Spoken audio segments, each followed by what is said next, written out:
Hi everyone, it's Niamh here and welcome back to my art journaling channel. Today we're going to be looking at some more of my art journal warm-up pages and creating 2 pages concurrently in my art journal.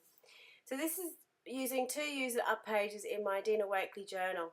This one is using just the paint from the page that you can see on the right smushed together and some stencils cleaned off on it.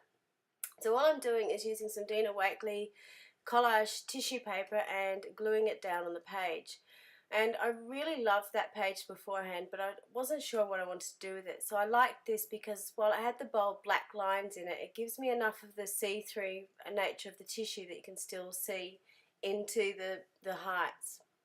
So I'm just going in with some Dina Wakley stamps into the heights. Again, really loose line work, so you've got a lot of room to see the background from behind. And I had no idea what I was really doing with this page other than I just wanted to play in my journal and use up some pages that I had lying around. They were bugging me that they were empty and I hadn't done anything with them yet. So it was a good start to use them up. So I'm going in now with some very watered down cheddar acrylic paint just to add some of the yellows back in and to add a little bit more colour and brightness back into the page. And I'm going back in with some fuchsia again to bring back some of that colour from the background. So at the moment, fuchsia and cheddar are my favourite go-to colours. I don't know why, because particularly the cheddar, when I first bought it I really disliked it. It's not a colour that I would use in my palette very much. So this page is the second page I was working on, and it's a gel transfer. And while I had the extra paint out, I thought I might as well paint the background of this page. So if you haven't done a gel transfer before, basically what you do is get an image, usually a laser printed image or an image from a glossy magazine. Get some gel medium and cover it thoroughly on the page or on the image that you're going to stick down. Stick it down onto your page, and I usually use a brayer over the top just to make sure you get a really firm grip to the page that you're gluing it down to, and then just leave it to dry for a while.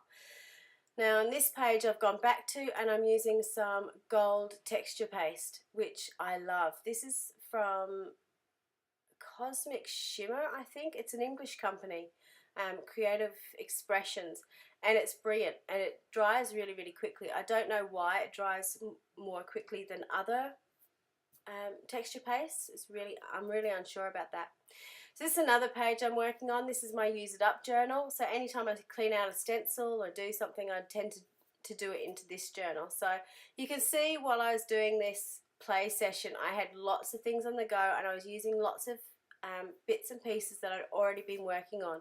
And having pages like this really helps you when you're doing some of your work, that you can flip between pages much more easily while the mojo is happening.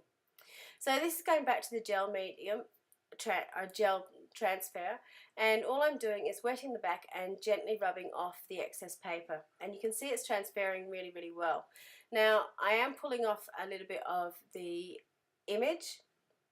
I didn't leave this to dry long enough. Probably should leave it for at least an hour or so. I just glued that down just before I started on this page. So I'm sort of, again, this is the reason why I'm going backwards and forwards between 2 pages. Just, you know, let one dry, work on the other one, go back to the other one. So I'm using a really fine Posca paint pen to go around the stars, and I was really surprised this paint pen actually wrote on top of these. I've been looking for a replacement for my Sharpie fine white pen, and I think I found it. This pen is amazing. It wrote over everything. As I said, I was incredibly impressed. It wrote over the texture paste, and it just has a beautiful sharp image. Now this is the Posca paint pen that has the metal nib, a bit like the Dilutions ones. I do also have the fine felt tip pen one, and they're both fantastic. The felt tip pen one is more like the Sharpie fine pen, and on textured paper it kind of catches and splats, which I love.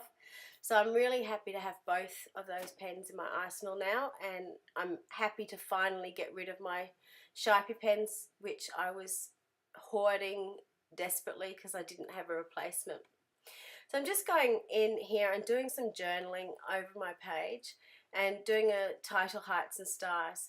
So the journaling on the page is fairly unreadable, but basically it's about, you know, what hearts mean to me and stars mean to me, reaching for the stars and, you know, having a heart full of love and putting those things together and what they mean to me in my personal life.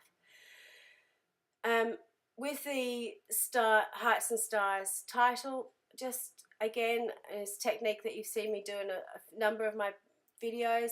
Just write out the words in your ordinary handwriting, and then just go back and thicken up the lines and do the little serifs and so on. I find it much easier to do that because I get the spacing right, and it makes it a lot easier for me rather than starting from beginning trying to do fancy writing. And then going back in and doing the shadows just makes it pop out from the page.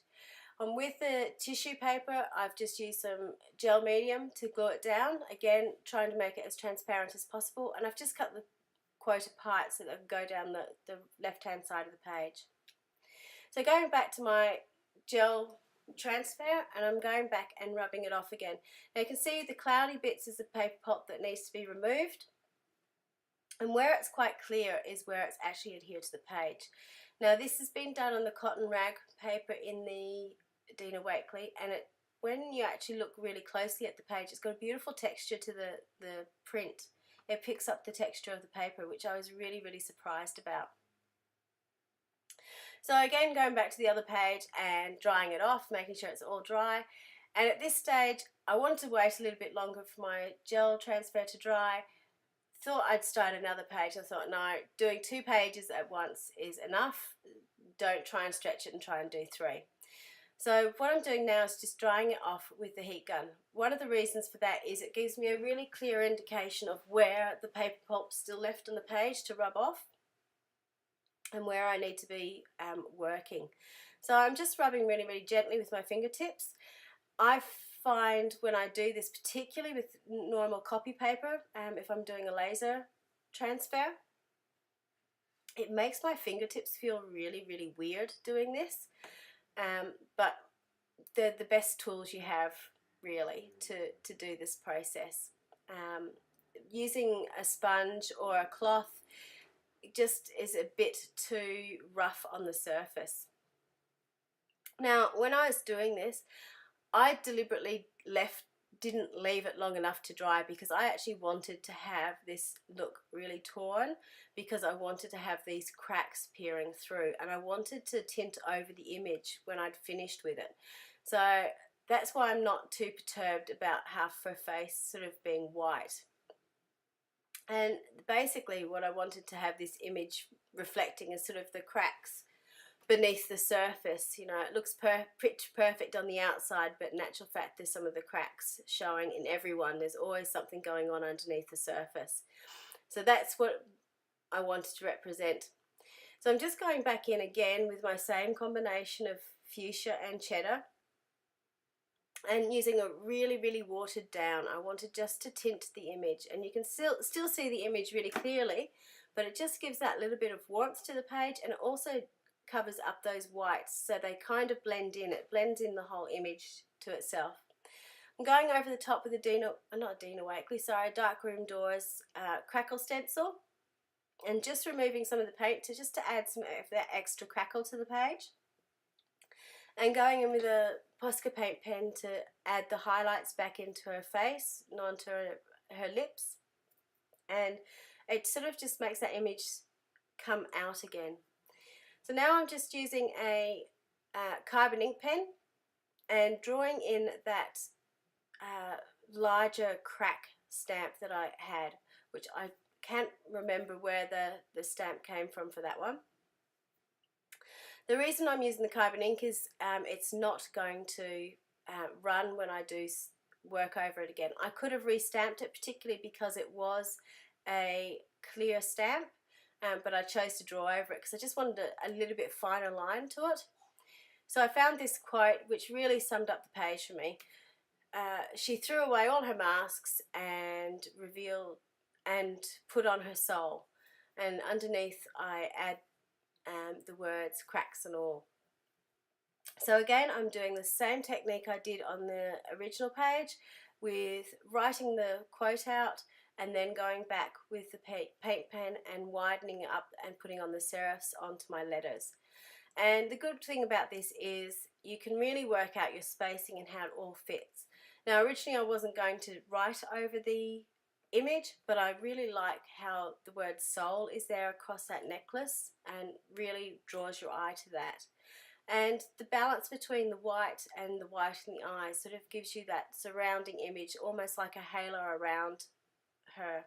Excuse my head getting in the way, I need to get close to see what I was doing. So that's pretty much both pages, apart from going back on this page and putting in some shadows, drop shadows again on the left hand side of all the letters. I find that if I put the shadows in the same place every time, it just helps me keep it consistent the whole way through. So that's just a rule I have when I'm doing that. But these were two really quick pages to come together. The whole session of putting these two pages together took about an hour, and again, just doing these, not thinking about what I was really doing, helped me feel a lot more creative and gave me a lot more oomph to actually go back and go and work on another page for a longer amount of time. I just needed that warm up to get my hands ready to see what I'm doing. Now on these close-ups you can actually see the texture and the gel transfer from the paper below. So I hope you found these warm-up pages interesting, and I'd be really interested to find out if any of you work concurrently in your journal and work in two different spreads at two different times. My big takeaway from this was how different both pages were, even though I was working the same time and had the same colour scheme, how different they both turned out. Thank you very much for watching. If you like what you see, please hit the subscribe button and I will see you next time. Bye.